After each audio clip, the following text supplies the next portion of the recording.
간밤에 미국에서는 6월 FOMC 회의 결과 발표가 있었습니다. 가장 눈에 띄는 것은 2023년 말까지 금리를 2번 정도 인상할 거다라고 하는 점도표 결과였습니다. 시장의 관심이 그동안 온통 테이퍼링에 모여 있는 상태였었는데 갑자기 금리 인상이라고 하는 얘기가 나와서 시장이 그에 따라서 일시적으로 흔들리기도 했었는데요. 곧 다시 또 어느 정도 회복하기도 하고 굉장히 좀 복잡한 모습을 많이 보였습니다. 그래서 오늘은 간밤에 있었던 FOMC 결과와 함께 미국 금리 인상 전망이 시장에 미치는 영향에 대해서 알아보도록 하겠습니다. 문홍철 DB금융투자 채권팀장 나오셨습니다. 안녕하십니까? 네, 안녕하세요. 예. 네. FOMC 회의가 있을 때마다 네, 제가 찾아뵙게 됩니다. 한번 모이시는 것 같습니다. 자, 그래서 네. 제일 처음 질문은 네.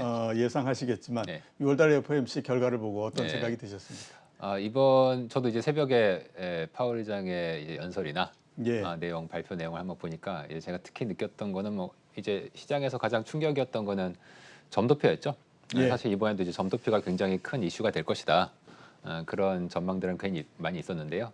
저희들이 볼 때도 이제 점도표가 상당히 2023년에 그 3월 점도표는 가까스로 중간값이 그냥 동결로 됐었는데 예. 이번에는 상당수의 위원들이 이제 인상 쪽으로 기울어지면서 예. 한 번도 아니고 두 두 번 인상되는 쪽으로 중간값이 나와버렸습니다. 예. 그러다 보니까 뭐 금리 인상이 2023년이면 좀 멀긴 한데 예. 그래도 이제 시장 입장에서는 굉장히 걱정스러운 눈으로 점도표를 좀 쳐다봤었고요. 예. 분명히 예상보다는 보다 이제 긴축적인 내용으로 결과가 발표가 됐었고 이제 그런 면에서 시장이 일부 위험자산 시장은 좀 충격을 받았는데 특히 국채 시장에서는 굉장히 금리가 많이 오르는 예. 10년물 금리가 굉장히 많이 있었습니다. 상승을 했더라고요. 이번에 보면 이제 결과값을 봤을 때 마켓에서 10년물이 한 8bp 정도가 이제 올랐는데 예. 굉장히 특이한 점은 여러분들이 특히 이 기준금리 전망이 나왔을 때 주목하셔야 될 금리가 이제 5년물 금리고요. 예. 이제 5년물 같은 경우에는 이제 11bp, 10bp 이상 이제 올랐는데 그 5년물의 특징이라는 게 그 향후의 기준금리에 대한 전망치에 상당히 이제 민감하게 그렇죠. 반응하는 경향이 있습니다. 10년물도 이제 그 영향이 있긴 한데 상대적으로 이제 5년이 더 민감하고요. 보면 이제 10년물 금리가 오른 폭보다 이제 5년이 더 많이 올랐지 않습니까? 예. 저것은 바로 향후의 기준금리를 인상하는 속도가 좀 빨라지지 않겠나 하는 이제 시장의 반응이 반영된 결과라고 보시면 되고요. 예. 사실 저는 제일 주목했던 게 저 30년물 금리입니다. 예. 다른 금리들은 많이 올랐는데 예. 거의 변동이 없네요. 아주 요상하게도 저 30년물 금리가 거의 변화가 없었습니다. 예. 아주 살짝 올랐는데 예. 저 정도는 그냥 아무 재료가 없어도 보통 움직이는 정도 폭이었거든요. 그렇죠. 예. 예. 30년을 결정하는 요소가 뭐냐? 결국 장기적인 미국의 성장과 인플레, 특히 인플레이션에 이 30년물이 아주 민감하게 반응을 하는데요. 30년물이 저렇게 움직이지 않았다는 거는 예. 연준이 금리를 올려도 그게 오래 못 갈 것이다. 예. 혹은 오히려 이번 금리 인상으로 인해서 오히려 장기적인 기대 인플레이션은 더 떨어질 수 있다. 지금 마켓에서 가장 뜨거운 이슈가 바로 이 인플레이션에 대한 논쟁인데 그렇죠. 연준은 뭐 중앙은행이니까 뭐 인플레가 일시적이다라고 뭐 얘기를 할 수 있죠. 사람들도 뭐 연준이 그렇게 얘기하는 거에 대해서는 아니 뭐 기준금리를 완화적으로 유지를 해야 되니까 그렇게 얘기하나 보다 했는데 정작 이 인플레이션에 가장 민감하게 반응해야 되는 이 채권 시장은 그다지 인플레이션에 대해서 진짜 올 거라고 생각을 별로 안 하고 있는 거고요. 예. 특히 이제 미국에서 기대 인플레이션이라고 우리가 주로 부르는 이 브레이크 이븐 인플레이션 레이트가 있거든요. 예. 물가채를 바탕으로 이제 산출이 되는데 이 간밤에 물가채 금리가 많이 올랐습니다. 예. 물가채 금리가 많이 올랐다는 거는 가격이 떨어졌다는 얘기고요. 다시 한번 얘기하면 이 브레이크 이븐 인플레이션은 그에 의해서 많이 떨어졌다는 얘기인데 예. 시장이 보는 기대 인플레이션이 많이 떨어졌다는 얘기입니다. 많이 떨어졌다. 많이 떨어졌습니다. 예.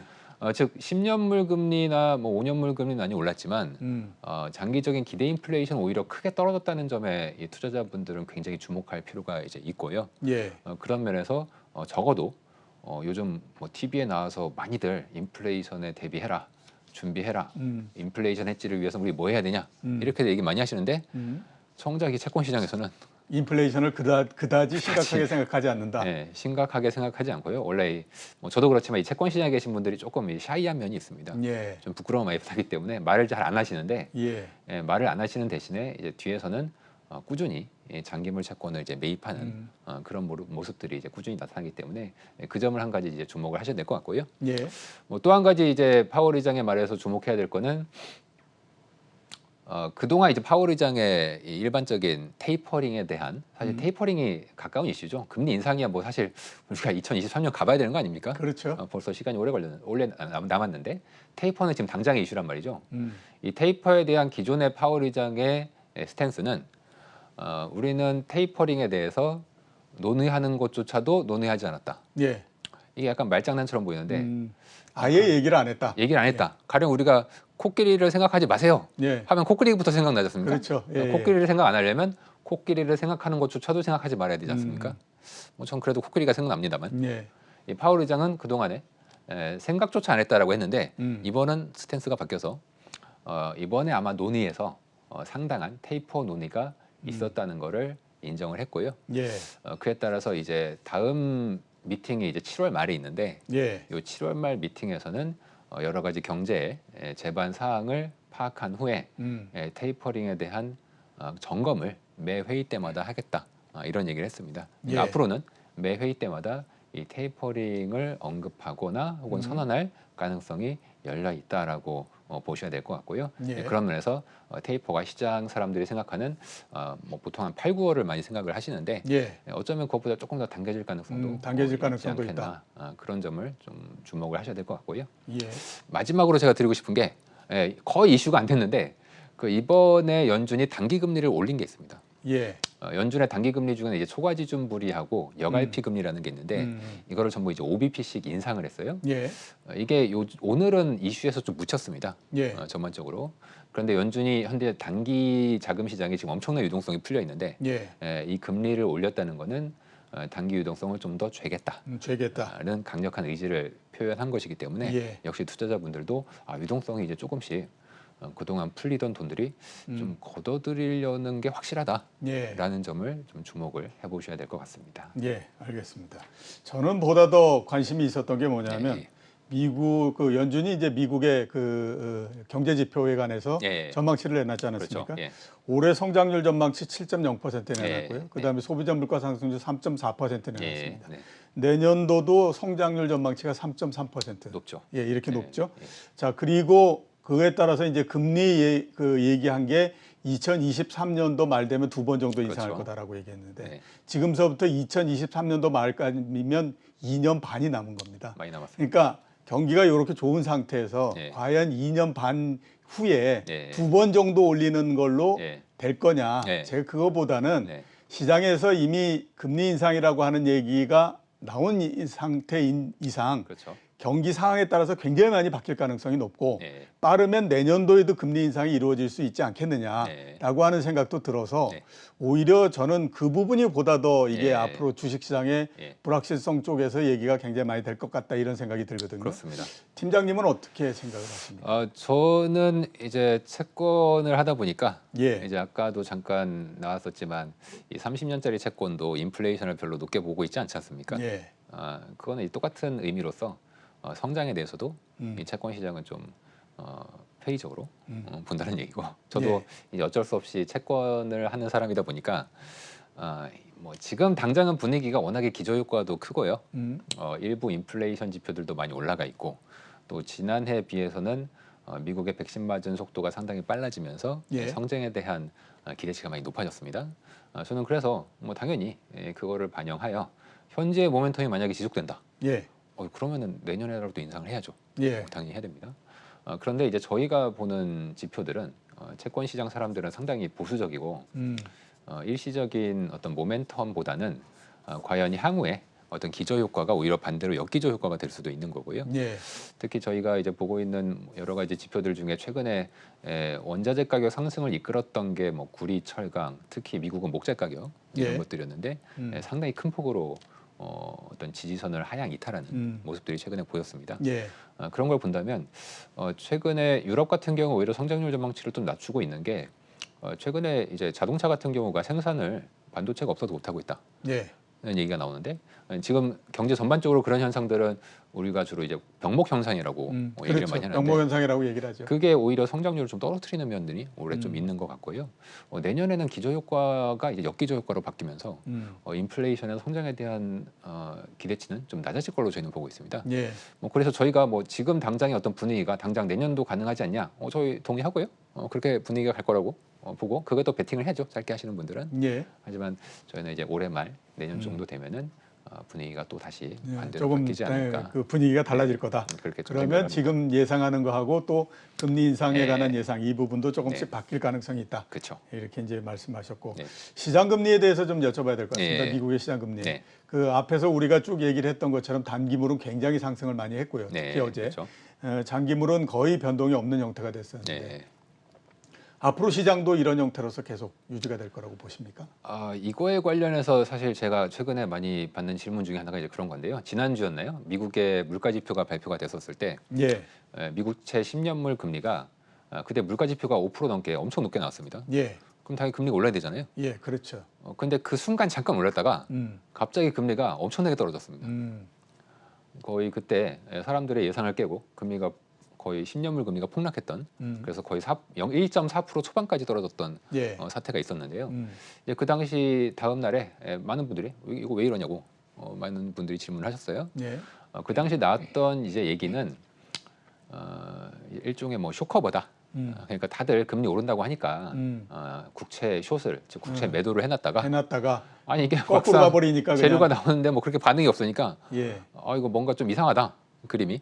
게다가 그 아까 잠깐 제가 원자재 가격 말씀드렸지만 이미 5월 중순에 가격들이 고점을 치고 지금 많이 떨어져 있거든요. 예, 그러다 보니까 이 헤지펀드 매니저들이 이거 좀 모양새가 이상한 겁니다. 그래서 미국채 숏 포지션을 일부 롱으로 이제 감으면서 예, 금리가 이제 크게 떨어진 사태가 있었는데요. 저는 사실 지금의 물가 지표하고 미국채 10년물 금리를 같이 이제 어떤 점으로 상관성을 그려봤을 때 물가에 비해서 금리가 과도하게 그 물가에 대해서 금리가 굉장히 과도하게 낮습니다. 예, 원래 지금 정도의 물가 뭐 한 4% 5% 되지 않습니까? 그렇죠. 그럼 금리도 한 3%는 넘어야 되거든요. 예, 예, 예. 지금 1% 중반도 주면 안 된단 말이에요. 그 얘기는 뭐냐면 채권 시장이 틀렸든지 아니면 미국의 물가가 결과적으로는 다시 떨어지든지 둘 중 하나인데 예, 저희는 후자. 즉, 후자. 미국의 물가가 물가가 다시 앞으로, 정상화되면서 좀 내려갈 거다. 떨어질 것이다. 예. 그럼 미국채 금리가 사실 오르기가 예, 굉장히 어렵고요. 과거 패턴상 테이퍼 얘기하면 보통 금리가 떨어졌습니다. 오히려. 예, 그러니까 이제 상식과 반대죠. 예, 그렇죠. 테이퍼하면 채권 안 산다는 얘기인데 왜 금리가 떨어집니까? 근데 실제로 떨어집니다. 음. 가장 큰 이유는 이제 기대 인플레이션에 대한 전망치가 떨어지기 때문에 그 어떤 금리의 구성 요소인 기대 인플레가 떨어지면 결국 금리도 떨어질 수밖에 없어서 뭐 저는 금리가 올라도 별로 못 오르든지 어쩌면 시장의 일반적인 생각과는 정반대로 오히려 아래쪽 방향이 더 열려 있지 않나 그런 아래쪽 생각을 방향이? 오히려 테이퍼링 이후로는 그렇게 생각을 좀 하고 있습니다. 예, 아마 그렇게 말씀하시는 근거 자체가 2013년에서 2014년도의 예, 테이퍼링 때일 것 같아요. 네. 그 당시에 10년물 금리가 테이퍼링을 시작하면서부터 계속해서 하락을 해버렸고요. 예. 대신에 2년물 금리는 테이퍼링을 하면서 계속해서 올라가 버린 형태가 그렇죠. 됐거든요. 예. 그래서 앞으로 그 이 미국 금리도 예. 단기는 계속해서 올라가고 장기는 그래도 지금에서 정체하거나 예. 뭐 이 조금씩 내려가거나 이럴 가능성에 대해서는 어떻게 보십니까? 제가 바로 생각하고 있는 이 채권 시장에서 많이 얘기하는 이제 플래트닝이라는 예. 커브를 얘기하는 거죠. 예. 이제 그런 상황이 저도 벌어질 것으로 생각하고 있고요. 2013년 같은 경우에는 이제 테이퍼링을 얘기할 때는 금리가 많이 올랐었고 그 이후에 예. 이제 많이 떨어졌었는데 그렇죠. 실제 테이퍼를 시작한 후 시작하면서 금리가 장기 이제 많이 금리가 떨어지게 떨어져 되는 버렸죠. 이제 그런 흐름이 있었고요. 저는 이번에는 조금 더 당겨져가지고 오히려 테이퍼링을 언급하는. 그러니까 뭐 그게 저희는 뭐 7월로 보고 있고 시장은 한 8, 9월로 보고 있는데 저는 그 시점이 오히려 장기 금리의 중장기적인 꼭지가 아닐까 그런 전망을 좀 조심스럽게 시장의 컨센과는 좀 반대되는 얘기지만 저희는 좀 하고 있고요. 예. 시장 금리가 오르기가 굉장히 어려운 환경이 되지 않나. 일반적으로 저렇게 인플레가 온다고 떠들고 물가나 특히 경기가 이렇게 회복되는데도 장기 금리가 오르지 않는다는 올라가지 거는 않는 거 보면 채권 시장에 뭔가 잘못됐다기보다는 저는 뭔가 그 올라갈 수 있을 만한 동력은 그렇게 크지 동력이 않다. 아주 작고 예. 다들 쫓아놓고 있어서 예. 더 이상 쫓아놓을 사람도 별로 없다. 예. 그런 생각을 좀 하게 됩니다. 알겠습니다. 네. 우리나라 기준금리에 대해서 네. 한번 좀 여쭤보도록 네. 하겠습니다. 네. 한국은행이 금리를 올릴 수 있다라는 얘기를 했었는데 그렇죠. 제가 어제 FOMC 결과가 나온 거를 보면서 네. 이제 한국은행의 그 금리 인상에 네. 보다도 좀 힘이 실리지 않겠느냐라는 맞습니다. 생각이 들었거든요. 네. 어떻게 지금 보십니까? 우리나라 금리 인상에 대해서. 예, 물론 이 전 세계적으로 현재 긴축을 하는 사이클에 들어가 있기 때문에 예. 뭐 한국은행도 그러한 흐름 내에서 적절한 어떤 흐름을 타고 있다고 보시면 될 것 같고요. 뭐 저는 이런 생각도 사실 해봅니다. 만약에 현재 중앙은행들이 다들 물가나 성장의 어떤 상승의 흐름이 일시적이다라고 생각한다면 예. 중앙은행은 향후에 정책 여력을 확보하기 위해서라도 기회가 있을 때 혹은 남들이 등을 지금 떠밀어줄 때 예. 금리를 인상하는 게 그렇죠. 굉장히 편하거든요. 예, 굉장히 편하죠. 저는 그래서 오히려 한국은행은 기준금리 인상을 좀 더 빨리 나서는 게 더 편하지 않을까 예. 그런 생각들도 그렇게 되면 했었고요. 3분기 내에서도 금리 인상은 이루어질 수 있겠네요. 저는 가능하다고 보고 있고요. 예. 현재 시장의 컨센서스는 뭐 10월달 인상이고 예. 그 전에 이제 그 금통위가 8월이기 때문에 예. 8월달쯤에 뭐 금통위원 중에 한 분, 두 분 정도가 금리 인상 얘기를 하고 10월달에 금리 10월달에 인상하고. 실제 인상하면은 좀 부드러운 예. 금리 인상이 될 거라고 보는데 뭐 저는 사실 뭐 8월 인상도 뭐 완전 불가능한 얘기는 아니다. 예. 그렇게 생각하고 있습니다. 저라면 8월에 인상할 것 같습니다. 예. 왜냐하면은 뭐 물가나 이런 지표들이 앞으로 떨어질 거라고 본다면 예. 빨리 해놔야죠. 예. 그래서 중앙은행이 가지고 있는 기능에 따라서 본다면 지금 기회가 날 때마다 금리를 인상하고 싶어 하지 않을까 그렇죠. 하는 생각이 좀 들긴 맞습니다. 합니다. 예. 예. 오늘 나와주셔서 감사합니다. 네, 감사합니다. 예. 지금까지 문홍철 DB금융투자 채권팀장이었습니다.